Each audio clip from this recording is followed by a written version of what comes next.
Complains है लोगों की, please do not watch this video if you have complaints with your life. Reason ये है, कंफर्टेबल जो लोग हैं प्लीज ना देखें। छोटे और कमजोर दिल वालों के लिए मैं बात ही नहीं करता हूं। See generally now youngsters, youth और anybody in this country, specially Bharat में बड़ी शिकायतें आई हैं कि यार हमें ये नहीं मिल रहा, वो नहीं मिल रहा, हमारे पास कंफर्टेबल लाइफ नहीं है। What do you know about the problems? The guys, those who face the highest trouble and the biggest problems of this country, the least paid by the government, but has the biggest pride to be called the soldiers of this country and soldiers of Indian Armed Forces. मैं उन सिपाहियों की बात कर रहा हूं। Example, जब ये वीडियो देख रहे हो ना, तब हजारों लोग वहां सियाचिन ग्लेशियर में, शायद आधों को तो नक्शा भी नहीं पता होगा, सैन फ्रांसिस्को ऐसा बता देते हैं मैप पे आजकल बच्चे।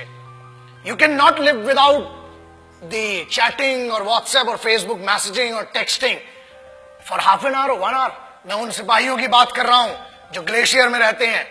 8G 10G 4G 8G सब इधर चलता है दोस्त, वहां कोई जी नहीं होता है। वहां पर सिर्फ गालियां सुनाई देती हैं उस साइड से, और यहां से खड़े होकर भारत माता के लिए खड़े हुए। Remember one thing, they are not there. They are not fighting for this country only because they hate the enemy. वो इस देश में रहने वाले लोगों से बहुत मोहब्बत करते हैं, इसलिए वो वहां पर है।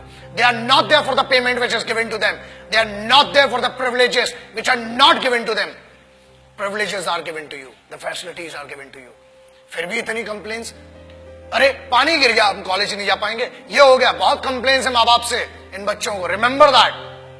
दोस्त, कंप्लेन करने के लिए बहुत लोग हैं, लेकिन वो कंप्लेन नहीं करते हैं। क्यों नहीं करते हैं?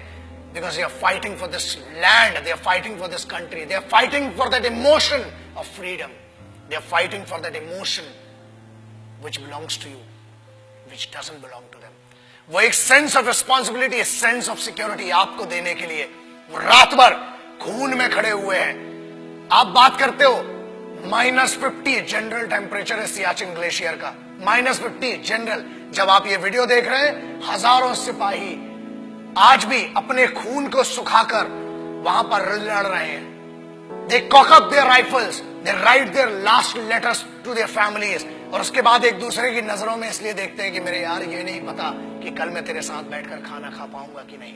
बोलना तो बहुत दूर की बात सोचिए, आप सोच भी नहीं सकते किन कंडीशंस में वहां पर। And remember one thing, I'm not talking about the highest battleground of the country. I'm talking about the highest battleground in the world.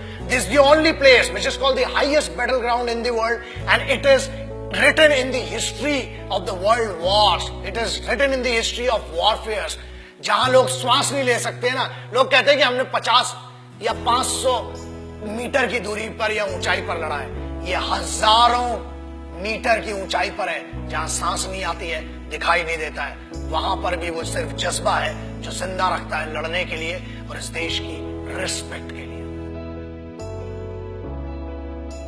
किसी बेवकूफ गद्दार ने भी बीच में कुछ कहा था कि Indian army is rapist in Jammu and Kashmir. अरे बेवकूफ, फौज रेप करती है ना तो हथियारों से करती है, और होल होके तुम्हारा रेप निकलेगा। याद रखना, ये तो कॉन्स्टिट्यूशन है कि हमें फौज की आज भी अतीक और इज्जत है कि फौज आज भी कुत्तों को नहीं मारती, इसलिए बचे हुए हो। और याद रखना, किसी के भी खिलाफ कह लेना, मगर हिंदुस्तानी फौज, Indian army, navy and air force के बारे में बोलने के पहले 1 करोड़ बार सोचना, क्योंकि याद रखना, अगर फौज रेप पे आ गई ना तो तुम्हारी रूह का रेप होगा। Indian Army does not rape. Army, Navy, Air Force, they protect your women, they protect your sisters, because they consider every woman and every young woman as their sisters and mothers. That's why you are protected. बोलना बहुत सरल है और बहुत दम है, बहुत खुजली है, बहुत गर्मी हो रही है ना, आ जरा बॉर्डर पे 2 दिन की ड्यूटी करके दिखा, चूतड़ में से पूरी गर्मी बाहर आ जाएगी। अक्टूबर 1947 देश अभी आजाद ही हुआ था कि हम पर तो जंग थोप दी गई। But who did that? Let's talk about that.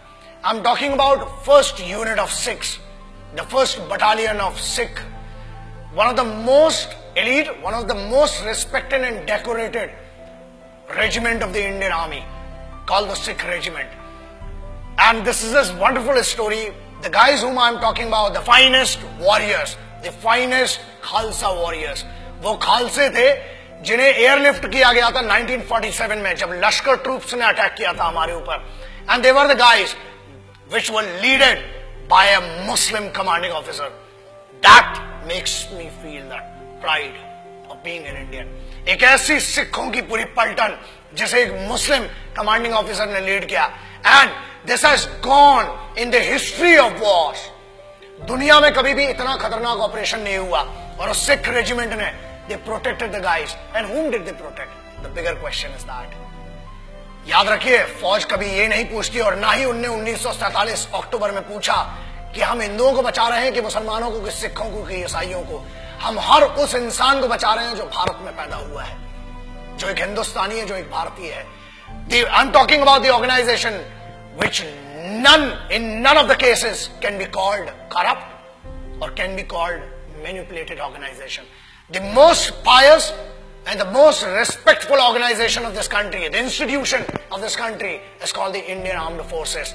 So that's why I always say respect our forces, because they are the actual protectors and actual sons of this country. Jai Hind, Vande Mataram.